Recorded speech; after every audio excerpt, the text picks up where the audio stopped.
How to turn off age restriction on X app.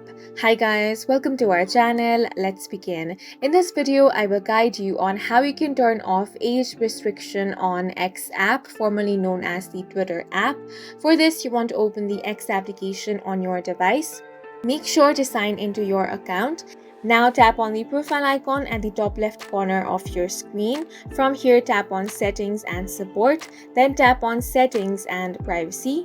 Now you want to tap on the Privacy and Safety option. From here, tap on Content You See option.